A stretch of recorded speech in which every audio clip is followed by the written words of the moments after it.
बिस्मिल्लाहिर्रहमानिर्रहीम। अस्सलाम वालेकुम students, I am Mohammad Usman Ali, your mathematics teacher. Students, आज हम सेकंड चैप्टर को स्टार्ट करने जा रहे हैं और इसमें हम सीखेंगे कि डेरिवेटिव्स क्या होते हैं और डिफरेंशिएशन क्या होती है। आइए स्टार्ट करते हैं।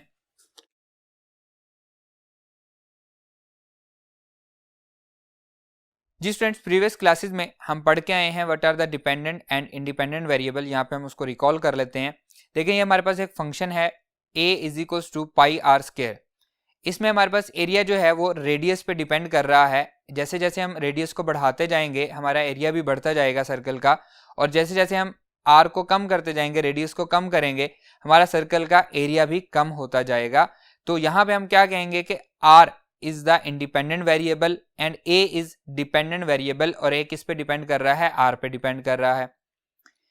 अब मैं एक और फंक्शन ले रहा हूं y इज इक्वल्स टू सी, एक कांस्टेंट फंक्शन है। यहाँ पे मैं c को स्पेसिफाई कर लेता हूं। y इज इक्वल्स टू 2 मैं एक फंक्शन ले लेता हूं। हम जानते हैं कि y is equals to f of x होता है, तो मैं इसको लिख लेता हूं f of x is equals to 2। Clear. अब यहाँ पे x को मैं डिफरेंट वैल्यूज पुट करता हूँ। x को 1 पुट करूंगा तो आंसर 2 आएगा, x को 2 पुट करूंगा आंसर तब भी 2 है, x को मैंने 3 पुट किया आंसर तब भी 2 है, x को मैंने 4 पुट किया आंसर तब भी 2 है, x को 5 पुट किया आंसर तब भी 2 ही है, x को 100 पुट करें आंसर 2 ही आएगा, x को 1000 पुट करें आंसर फिर भी 2 आएगा। ये हमारे पास क्या कांस्टेंट फंक्शन है। तो हर इंडिपेंडेंट वेरिएबल को पुट करने से, x हमारा इंडिपेंडेंट वेरिएबल था, उसकी वैल्यूज जब हम पुट करते गए 1 2 3 4 5 हमने पुट की, तो हमारे पास चेंज आ रहा है कोई आंसर में? कोई चेंज नहीं आ रहा, हमारे पास आंसर सेम आ रहा है। तो यहाँ पे मैं कहूंगा कि इस फंक्शन का रेट ऑफ चेंज जो है वो 0 है। क्लियरली मैं इसको देख सकता हूँ इजीली, ऐसा ही है। अब मैं एक और फंक्शन लेता हूं y is equals to x, या f of x is equals to x भी हम इसको कह सकते हैं।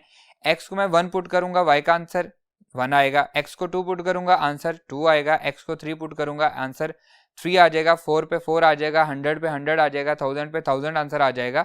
तो यहाँ पे अगर हम देखें तो 1 के बाद 1 पुट करने से 1 आ रहा है, 2 पुट करने से 2 आ रहा है, तो यहाँ पे रेट ऑफ चेंज क्या है? वो सेम है, 1 का रेट ऑफ चेंज आ रहा है। 1 के बाद 2, 2 के बाद 3, 3 के बाद 4, 4 के बाद 5, 5 के बाद 6। तो हम कहेंगे कि इस फंक्शन में रेट ऑफ चेंज क्या है? वो 1 है। हम इजीली देख सकते हैं इसमें। अब हम एक और फंक्शन लेते हैं y is equals to x square. जब मैं x को 1 पुट करूंगा आंसर क्या आएगा? 1। 2 पुट करने से 4 आंसर आ रहा है, 3 पुट करने से 9 आ रहा है, 4 पुट करने से 16 आ रहा है, 5 पुट करने से 25, 6 पुट करने से 36, 7 पुट करने से 49 आंसर आ रहा है। तो यहाँ पे अगर हम देखें तो यहाँ पे एक प्रॉपर चेंज नहीं आ रहा। 1 के बाद हमारा आंसर आया है 4, 4 के बाद आंसर आया है 9, 9 के बाद आंसर आया है 16, 16 के बाद आंसर आया 25। तो यहाँ पे अगर मैं आपसे पूछूं कि रेट ऑफ चेंज क्या होगा, क्या आप मुझे आंसर कर सकते हैं? क्या होगा इसका रेट ऑफ चेंज?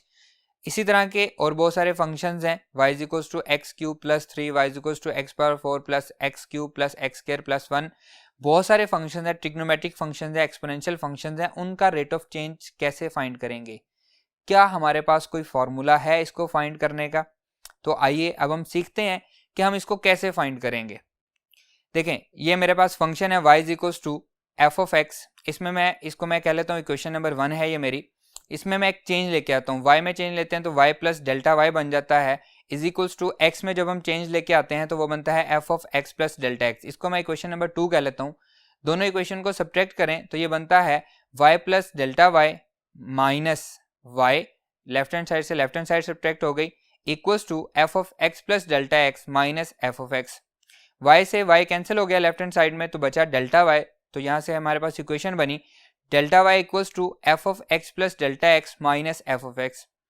अब मैं क्या करता हूँ, इसको डेल्टा x से डिवाइड कर देता हूँ। डिवाइड करने से पहले ये जो हमारे पास इक्वेशन आ रही है delta y equals to f of x plus delta x minus f of x, ये क्या कहलाती है? ये कहलाता है चेंज इन द फंक्शन। दोबारा मैं रिपीट कर रहा हूँ, ये क्या कहलाता है? चेंज इन द फंक्शन कहलाता है। अब मैं इसको डेल्टा x से डिवाइड करता हूँ। Delta y over delta x is equals to f of x plus delta x minus f of x divided by delta x। अब हम इसको क्या कहेंगे? That is called the average rate of change. Students, limit delta x approaches to 0। अब मैं delta x को 0 को approach करवा रहा हूँ, बिल्कुल माइनर सा चेंज ले रहा हूँ। डेल्टा x अप्रोचेस टू 0 का मतलब क्या है? बिल्कुल माइनर चेंज कर रहा हूँ। Delta y over delta x equals to limit delta x approaches to 0 f of x plus delta x minus f of x divided by delta x, that is called instantaneous rate of change.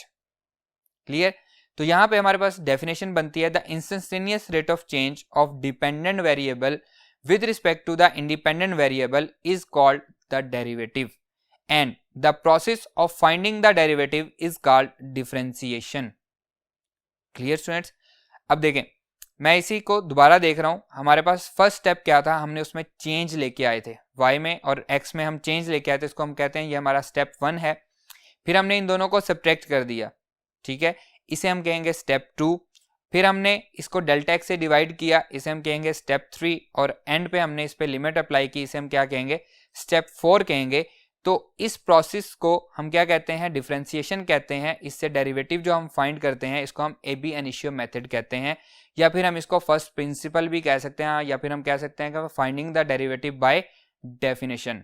और limit delta x approaches to 0 delta y over delta x equals to, ये हमारे पास left hand side जो है इसको हम y dash से represent करते हैं, और जो हमारे पास राइट साइड है इसे हम f डैश ऑफ x से रिप्रेजेंट करते हैं. डिफरेंट साइंटिस्ट ने डेरिवेटिव को डिनोट करने के लिए डिफरेंट नोटेशंस यूज की हैं, ये आपके सामने मैंने आपके दिखा दी हैं, आपकी बुक पे भी ये नोटेशंस दी गई हैं, आप वहाँ पे भी देख सकते हैं. तो इसको समझने के लिए डेरिवेटिव को कि हम कैसे डिफरेंट फंक्शंस के डेरिवेटिव फाइंड कर सकते हैं with the help of first principal, तो हम स्टार्ट करते हैं मुख्तलिफ एग्जाम्पल्स के साथ. आइए हम उसको स्टार्ट करते हैं. आज का हमारा टॉपिक जो है वो फर्स्ट प्रिंसिपल के रिलेटेड है. फर्स्ट प्रिंसिपल के कुछ क्वेश्चंस हैं, उनको हम डिस्कस करेंगे.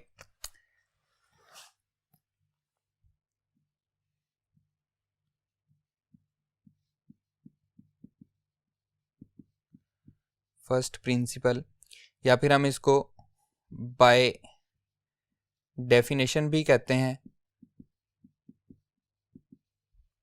या फिर हम ये भी कहते हैं एबी इनिशियो मेथड.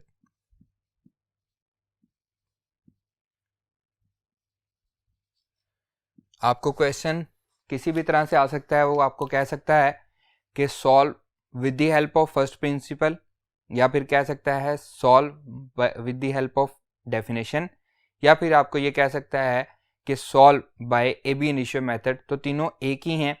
इनके हम स्टेप्स को रिकॉल कर लेते हैं. y is equals to f of x, इसे हम इक्वेशन 1 कहते हैं.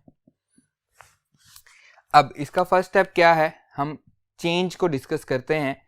जब वेरिएबल में चेंज आती है, x में चेंज आएगी, तो हम इसको लिखेंगे x प्लस डेल्टा x को हमने इसको डिस्कस किया था, और y इनपुट में चेंज आने की वजह से क्या होगा, आउटपुट में भी चेंज आएगी. तो इसका फर्स्ट स्टेप क्या होगा, हम चेंज लिखेंगे, चेंज आएगा इसमें y plus delta y and f of x plus delta x, इसे हम कह लेते हैं इक्वेशन नंबर 2. जबकि ये हमारे पास फर्स्ट प्रिंसिपल का क्या है, ये स्टेप 1 है, तो हम इसको नाम दे देते हैं स्टेप 1. ये आपने याद भी रखने हैं, और इसी तरह से हम क्वेश्चन भी सॉल्व करेंगे. ये हमारे पास क्या है जी, स्टेप 1. अब स्टेप 2 क्या था जी, याद करें. स्टेप 2 हमारे पास क्या था जी, क्या था, हमने 2 में से 1 को क्या किया था, सब्ट्रैक्ट किया था. तो हम यहाँ पे लिखेंगे सब्ट्रैक्ट इक्वेशन 1 फ्रॉम 2. तो ये हो जाएगा जी y plus delta y minus y, left hand side से left hand side, f x plus delta x minus f of x. तो ये क्या है, फर्स्ट प्रिंसिपल का सेकंड स्टेप है. थर्ड स्टेप हम लिखते हैं, उससे पहले हम ये देखते हैं कि y से ये y कैंसिल हो जाएगा, तो ये आ जाएगा जी delta y equals to f of x plus delta x minus f of x. Clear? अब हम बढ़ते हैं थर्ड स्टेप की तरफ. स्टेप 3 क्या करते हैं जी, स्टेप 3 में डेल्टा x से डिवाइड करते हैं दोनों साइड पे, तो ये बन जाएगा delta y over delta x equals to f of x plus delta x minus f of x divided by delta x. इसको हमने क्या पढ़ा था, ये क्या है, average rate of change. Very good. अब स्टेप 4 क्या है जी, हम इस पे लिमिट अप्लाई कर देंगे। Limit delta x approaches to 0, delta y over delta x equals to limit delta x approaches to 0 f of x plus delta x minus f of x divided by delta x. तो ये क्या बन जाएगा, ये instantaneous rate of change हो जाएगा। Clear है। और ये दोनों क्या हैं, ये डेरिवेटिव है। हम इसको क्या कहते हैं, इसको हम रिप्रेजेंट करते हैं dy बाई डी एक्स से, और इसको हम एफ डैश ऑफ एक्स से, ये हम पहले पढ़ चुके हैं प्रीवियस लेक्चर में। तो ये दोनों किसको रिप्रेजेंट करते हैं, डेरिवेटिव को, या हम कह सकते हैं कि ये डेरिवेटिव के डेफिनेशन भी है। क्लियर है। तो अब हम मूव करते हैं अपने कुछ क्वेश्चंस पे जिनमें हम फर्स्ट प्रिंसिपल को यूज करेंगे। आइए जी स्टूडेंट्स, अब फंक्शन मैं ले रहा हूं, एक कांस्टेंट फंक्शन है y is equals to c, इसे हम कह लेते हैं इक्वेशन नंबर 1। आप इसको y से रिप्रेजेंट कर लें, f ऑफ x से रिप्रेजेंट कर रहे हैं, एक ही बात है। अब फर्स्ट स्टेप क्या होगा जी, स्टेप 1, इसमें हमने चेंज लेके आना है। स्टेप 1 हम चेंज को डिस्कस करेंगे, तो हम लिखेंगे y प्लस डेल्टा y, तो ये कांस्टेंट है, ये एज इट इज रहेगा, इसे हम कह लेते हैं इक्वेशन नंबर 2। तो स्टेप 2 हमारा क्या था, हम इसको सब्ट्रैक्ट करते हैं इक्वेशन 2 में से इक्वेशन 1 को। Step 2 subtract equation 1 from equation 2, that will be equals to y plus delta y plus delta y minus y equals to c minus c, y से y कैंसिल हो जाएगा, delta y equals to c minus c क्या बचेगा, 0 बच जाएगा। Clear. Step 3 क्या है जी, डेल्टा x से डिवाइड करेंगे। Step 3 divided by delta x, तो डेल्टा x से डिवाइड करेंगे तो that will be equals to delta y over delta x equals to 0 divided by delta x, that is equals to, ये किसके equal रहेगा, 0 ही रहेगा। 0 डिवाइडेड बाय समथिंग क्या होता है, 0 ही होता है। एंड स्टेप 4 क्या करेंगे जी, लिमिट अप्लाई करेंगे। Step 4 applying limit, applying limit, that will be equals to limit delta x approaches to 0 delta y over delta x limit delta x approaches to 0, और यहाँ पे क्या है, 0 है। तो इस पे जब लिमिट अप्लाई होगी 0 पे तो ये 0 ही रहेगा, और ये हमारे पास क्या बन जाएगा, dy ओवर dx, किसकी नोटेशन है, डेरिवेटिव की, डेट इज इक्वल्स टू 0।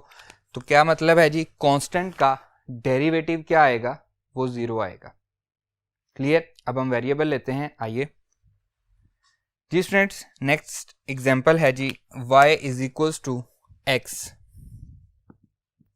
अब हमने वेरिएबल लिया है, सेम उसी तरह से स्टेप 1, स्टेप 1 क्या है जी, हम इसमें चेंज लाएंगे वेरिएबल में, ये बन जाएगा y plus delta y equals to x plus delta x। Input में चेंज आया है तो आउटपुट में भी चेंज आएगा। स्टेप 2, अब हम इसको इक्वेशन नंबर 1 कहेंगे, ये हमारे पास इक्वेशन नंबर 1 है, और ये हमारे पास क्या है, इक्वेशन नंबर 2 है। क्या करेंगे जी, 2 में से 1 को सब्ट्रैक्ट कर देंगे, ये हमारा स्टेप 2 होगा। Step 2 subtract equation 1 from equation 2, that will be equals to y plus delta y minus y, left hand side से left hand, x plus delta x minus x। x से x कैंसिल, y से y cancel, तो बचा क्या, delta y equals to delta x, ये हमारे पास बच गया। स्टेप 3 क्या है जी, divided by delta x। Step 3 divided by delta x, delta x से हम डिवाइड कर रहे हैं, ये बन जाएगा delta y over delta x equals to delta x over delta x। Delta x over delta x क्या बनेगा, 1 हो जाएगा, तो हम इसको लिख सकते हैं delta y over delta x equals to 1। Clear. Step number 4, applying limit. Step 4, applying limit. तो ये बनेगा limit delta x approaches to 0, limit delta x approaches to 0, delta y over delta x equals to limit delta x approaches to 0 1। तो 1 पे 1 एक constant है, इस पे limit apply होगी तो ये 1 ही रहेगा, और ये हमारे पास क्या बन जाएगा, dy ओवर dx। तो हम इसको लिखते हैं dy over dx derivative equals to किसके आ रहा है, 1 पे। क्लियर। तो x का डेरिवेटिव क्या आएगा, ये 1 आ जाएगा with the help of first principle. Clear. आइए नेक्स्ट पे मूव करते हैं।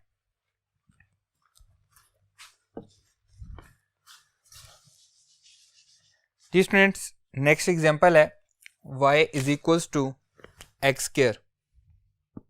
अब हम इसको डिस्कस करेंगे एक्स स्क्वायर के लिए, पहले कांस्टेंट के लिए किया, फिर हमने x के लिए किया, अब हम एक्स स्क्वायर के लिए करेंगे। तो सेम उसी तरह से स्टेप 1 क्या होगा जी, चेंज इन वेरिएबल आएगा। Step 1 y plus delta y plus delta y equals to x plus delta x and whole का स्क्वायर एज इट इज रहेगा।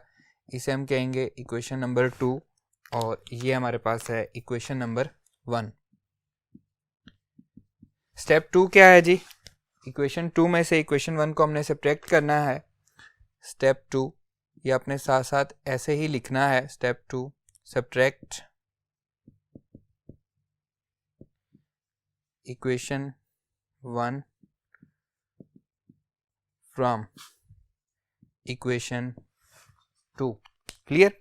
लेफ्ट हैंड साइड से left hand side y minus delta y plus delta y minus y equals to x plus delta x whole का square minus x square.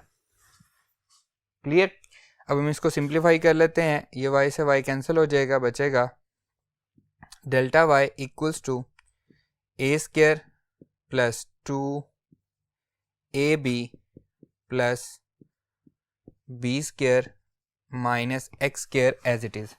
a plus b whole का square हमने open किया, x स्क्वायर से positive x square cancel हो जाएगा, delta y equals to 2x delta x plus delta x का square, ये हमारे पास बच गया। Step 3 divided by delta x। Step 3 divided by delta x। Delta x से डिवाइड करेंगे लेफ्ट हैंड साइड को भी राइट हैंड साइड को भी, ये बनेगा delta y over delta x is equals to 2x plus delta x plus delta x का square whole divided by delta x। Sorry ये प्लस नहीं है, 2x डेल्टा x है।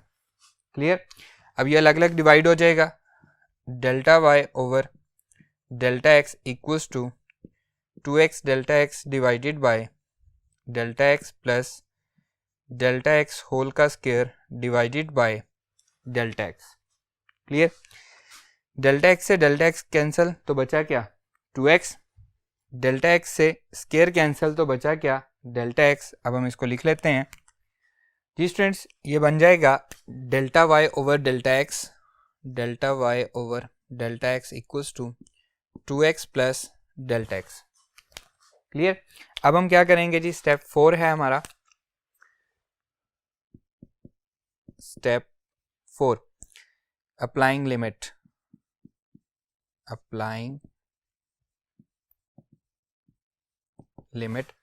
तो ये हो जाएगा जी limit delta x approaches to 0, limit delta x approaches to 0, delta y over delta x equals to limit delta x approaches to 0 2x plus limit delta x approaches to 0 delta x. इस पे limit apply होगी तो delta x है ही नहीं, तो ये 2x as it is रह जाएगा, क्लियर। और इस पे जब अप्लाई होगी तो ये क्या हो जाएगा, 0 हो जाएगा। तो हमारे पास लिमिट का आंसर क्या आ रहा है जी, ये किसके इक्वल हो जाएगा, ये होगा equal dy over dx equals to क्या आएगा 2x आएगा। और इस पे जब लिमिट अप्लाई हुई है तो हम यहाँ पे लिखेंगे ये किसके इक्वल है, dy ओवर dx के, क्लियर है। एक्स स्क्वायर का डेरिवेटिव हमारे पास क्या आया है 2x। स्टूडेंट्स हमने स्टार्ट किया था y is equals to c से, कांस्टेंट से, फिर हमने वेरिएबल लिया x की पावर 1, वो भी हमने इजीली सॉल्व कर लिया। फिर हमने x की पावर बढ़ाई और हमने 2 पे ले आए, वो भी हमने जस्ट स्क्वायर ओपन किया, सॉल्व हो गया। अगर x क्यूब हो तो हम क्यूब ओपन करेंगे, सॉल्व हो जाएगा। x पावर 4 हो तो उम्मीद है वो भी आप कर लेंगे। लेकिन अगर x पावर 20 हो जाए या x पावर 50, 100, 200, तब आप क्या करेंगे, या x की पावर -200 हो जाए, 1/3 हो जाए, 1/7 हो जाए, तो आप क्या करेंगे, उसको आप कैसे सॉल्व करेंगे, कोई आंसर नहीं है। चलिए मैं आपको समझाता हूँ, लेकिन उसको समझाने से पहले हम एक चीज़ रिकॉल करते हैं, और वो क्या है, वो है हमारे पास बाइनोमियल थ्योरम। बाइनोमियल थ्योरम दो टर्म्स पे लगता है, 1 + x, हम इसको पढ़ भी चुके हैं फर्स्ट ईयर में, आप इसको वहाँ पे रिकॉल भी कर सकते हैं। मैं यहाँ पे जस्ट आपको इसकी एक्सपेंशन बता रहा हूँ। First term as it is 1 + nx से मल्टीप्लाई हो जाएगा, nx प्लस फिर third term n into n-1 divided by 2 factorial x square plus up to so on x power n। इसको आपने याद रखना है, ये अब हमने बार बार यूज़ करना है इसको, इसलिए अच्छे से याद कर लें। अब ये कब यूज़ होगा, जब n क्या होगा, n पे क्या कंडीशन है, n पे यहाँ पे कंडीशन है when n is a positive integer। कब यूज़ होगा, when n is a positive integer। तो जब n other than positive integer होगा तो क्या होगा, तो कोई फर्क नहीं है, सिर्फ एक छोटा सा फर्क है कि इसमें सिर्फ और सिर्फ लास्ट टर्म नहीं आएगी, तो ये हमारा थ्योरम यूज हो जाएगा, यही वैल्यूज यूज होंगी, सारी बातें यही हैं। फर्क क्या है, जब x पावर n है तो आपने क्या लिखनी है, n जब पॉजिटिव इंटीजर है तो लास्ट टर्म लिखनी है, और जब n other than positive integer है तो क्या करना है आपने, अप टू सोन, ये इसकी कोई लास्ट टर्म नहीं होगी, क्लियर है। बाइनोमियल थ्योरम याद हो गया, अब इसको हमने बार बार यूज करना है। आइए हम इसकी एग्जांपल करते हैं। ये स्टूडेंट्स एग्जांपल हम ले रहे हैं y is equals to x power n, और इसको हम क्या लेते हैं, ये हमारे पास क्या है, इक्वेशन नंबर 1 है, और इस पे कंडीशन है n is a positive integer, n is a positive integer, clear. Step number 1 क्या है जी, स्टेप नंबर 1 इसमें चेंज आएगा। Step 1 that will be equals to y plus delta y plus delta y equals to x plus delta x whole power n, और इसे हम क्या कहेंगे, ये हमारे पास क्या है, इक्वेशन नंबर 2 है। Step 2 subtract, step 2 subtract equation 1 from equation 2, that will be equals to y plus delta y plus delta y minus y, equation 1 वाला, equals to x plus delta x whole power n minus x power n।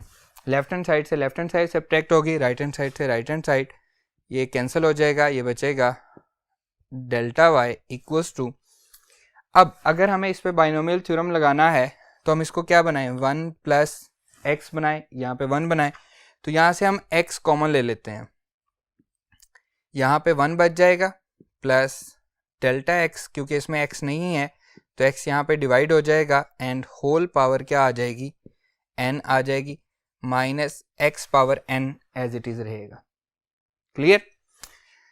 ये दोनों multiply हो रहे हैं तो power अलग अलग apply हो जाएगी। Delta y equals to x power n into 1 plus delta x over x whole power n minus x power n. अब दोनों में क्या कॉमन है? एक्स पावर एन कॉमन है तो हम इसको कॉमन ले लेते हैं।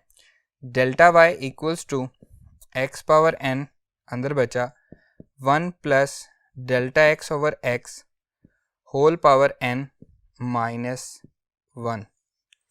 क्लियर है? इन स्टेप्स को बड़ी एहतियात से आपने करना है।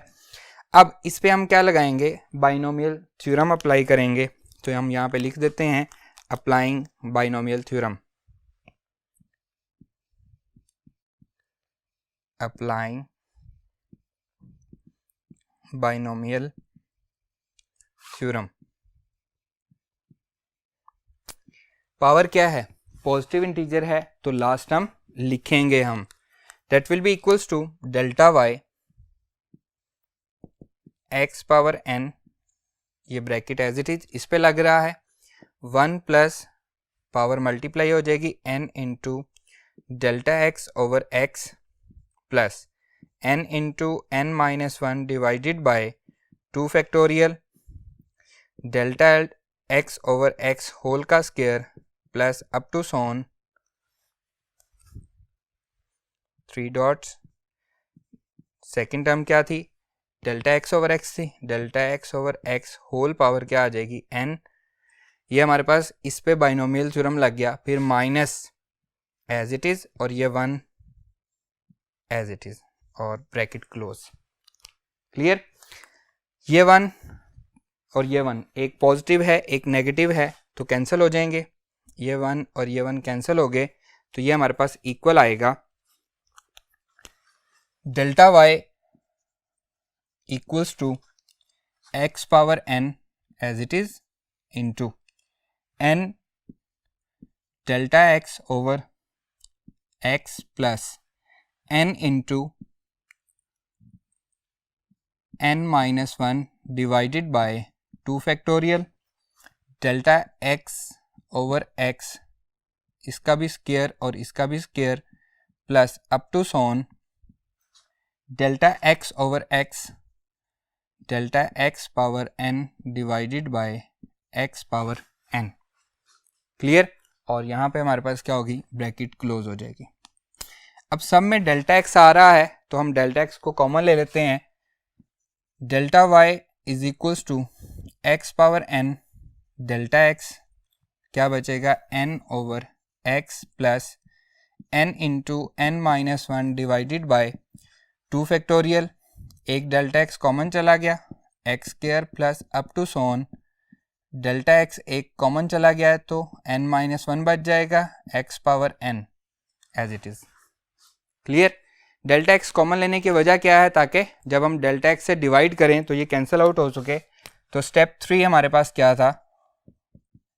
Step 3 divided by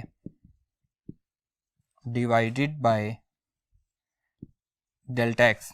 delta x से डिवाइड करते हैं जी। That will be equals to delta y over delta x, delta y over delta x equals to x power n delta x divided by delta x, ये multiply हो रहा है n over x plus n into n minus 1 divided by 2 factorial delta x over x square plus up to so on delta x whole power n minus 1 divided by x power n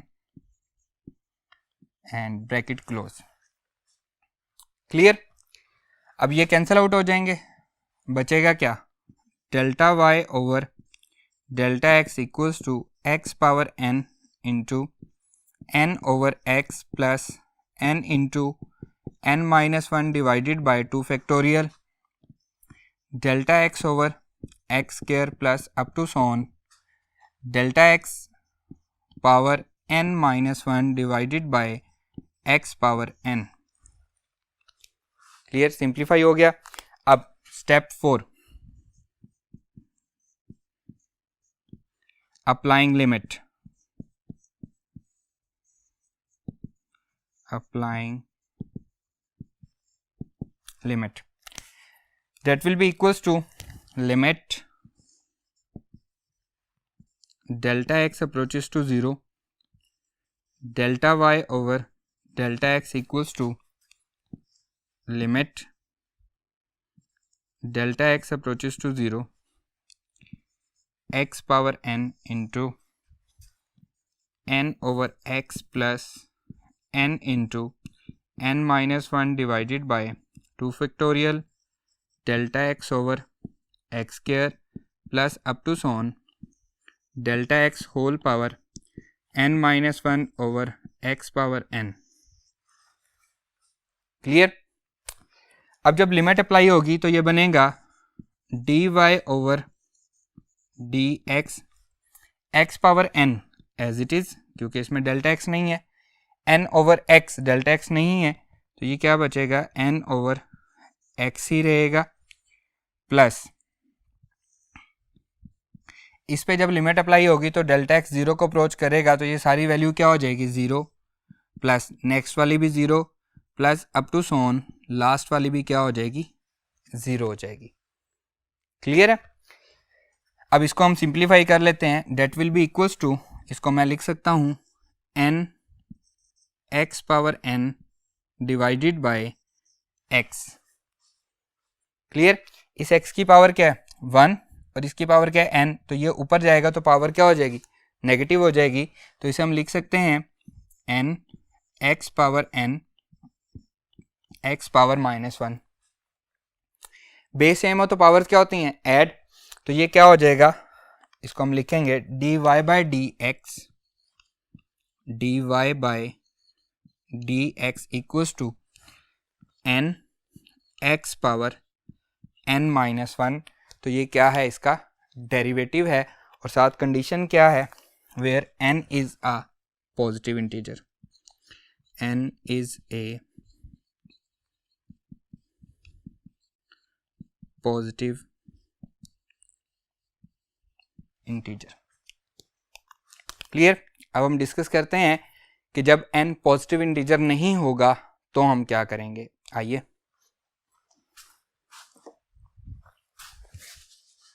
ji students, next है जी y is equals to x power n,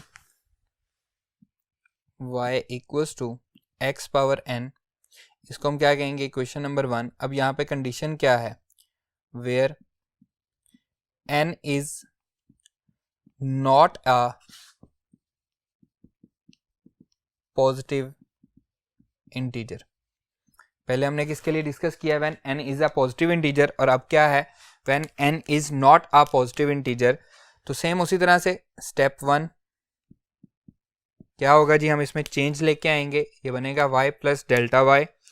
output में change आ रहा है y plus delta y equals to x plus delta x whole power n. Clear? याद रखना है n positive integer नहीं है. सेम उसी तरह से जी ये हमारे पास हो जाएगी क्वेश्चन नंबर, हम इसको 2 कह देंगे. Step 2 subtract equation 1 from 2. that will be equals to y plus delta y plus delta y minus y x plus delta x whole power n minus x power n. Clear? y से y cancel हो जाएगा, delta y is equals to, इसमें से x common ले लेते हैं, x into 1 plus delta x over x, and सारे की पावर क्या हो जाएगी n minus x power n. यहाँ से 1 आ गया, यहाँ पे क्योंकि x नहीं था तो x हमने क्या किया डिवाइड कर दिया. अलग अलग पावर अप्लाई हो जाएगी, delta y equals to x power n into 1 plus delta x over x whole power n minus x power n. दोनों में क्या कॉमन है x पावर n. ये बनेगा delta y equals to x power n 1 plus delta x over x whole power n minus 1। Clear. अब हम क्या करेंगे, बाइनोमियल थ्योरम अप्लाई करेंगे। आइए, अप्लाइंग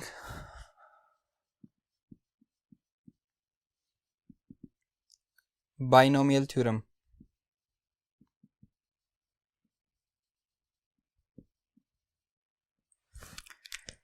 ये बन जाएगा जी delta y equals to x power n into 1 plus n delta x over x plus n into n minus 1 divided by 2 factorial delta x over x whole का square plus up to so on. मैंने क्या बताया था आपको कि आपने क्या करना है, जब पावर पॉजिटिव इंटीजर होगी तो लास्ट टर्म लिखनी है। अब पावर पॉजिटिव इंटीजर नहीं है तो यहाँ पे हम लास्ट टर्म नहीं लिखेंगे। फर्क समझ आ गया, याद रखें इसको। फिर -1 जो हमारे पास बच रहा था एंड ब्रैकेट क्लोज। क्लियर। इसको हम लिख लेंगे delta y equals to x power n into ये +1 ये -1 कैंसिल आउट हो जाएगा, n delta x over x plus n into n minus 1 divided by 2 factorial delta x over x delta x का square plus up to so on as it is चलता जाएगा। Clear. अब step 3, बल्कि delta x हम इसमें से common ले लेते हैं ताकि इजी रहे हमारे लिए। Delta y equals to x power n, delta x common ले रहे हैं, ये बचेगा n over x plus n into n minus 1 divided by 2 factorial delta x over x square, क्योंकि एक डेल्टा एक्स कॉमन आ चुका है, आगे इसमें क्यूब होगा, पावर 4 होगी तो वहाँ से भी हमें मिल जाएगा। अब हम स्टेप 3 पे जा रहे हैं। Step 3 divided by delta x से डिवाइड करेंगे, that will be equals to delta y over delta x equals to x power n delta x over delta x into n over x plus n into n minus 1 divided by 2 factorial delta x over x square plus up to so on। Delta x से delta x cancel हो जाएगा, ये बचेगा delta y over delta x equals to x power n over x plus n into n minus 1 divided by 2 factorial delta x over x square plus up to so on. Clear. अब 4th step आता है, आइए 4th step पे move करते हैं जी student. Step number 4, applying limit. Step 4, applying limit, that will be equals to limit delta x approaches to 0 delta y over delta x equals to limit delta x approaches to 0 x power n over x plus n into n minus 1 divided by 2 factorial delta x over x square plus up to so on. Clear. Limit जब apply होगी तो ये बनेगा dy over dx equals to x power n as it is आ जाएगा, n over x भी as it is आएगा, plus बाकी सारी टर्म जीरो हो जाएंगी क्योंकि जैसे जैसे डेल्टा x जीरो को अप्रोच करेगा तो मल्टीप्लाई होने के बाद सारी की सारी टर्म्स क्या हो जाएंगी, जीरो हो जाएंगी। That will be equals to dy over dx x power n over x, इसको हम लिख सकते हैं x power n over x, या फिर हम इसको क्या कह सकते हैं n x power n and x power -1। Base same हो तो पावर्स क्या होती हैं, ऐड होती हैं, तो that will be equals to dy over dx equals to n into x power n-1, और यहाँ पे कंडीशन क्या है, where n is not a positive integer। Clear students, उम्मीद करता हूँ कि आपको हमारा आज का ये लेक्चर समझ में आया होगा। आज का ये लेक्चर यहीं पे ख़त्म होता है। आपने इसको अच्छे से याद करना है क्योंकि ये हमारे पास एक्सरसाइज में बार बार यूज़ होंगे चीज़ें। इंशाल्लाह नेक्स्ट लेक्चर में आपसे मुलाकात होगी। अल्लाह हाफिज़।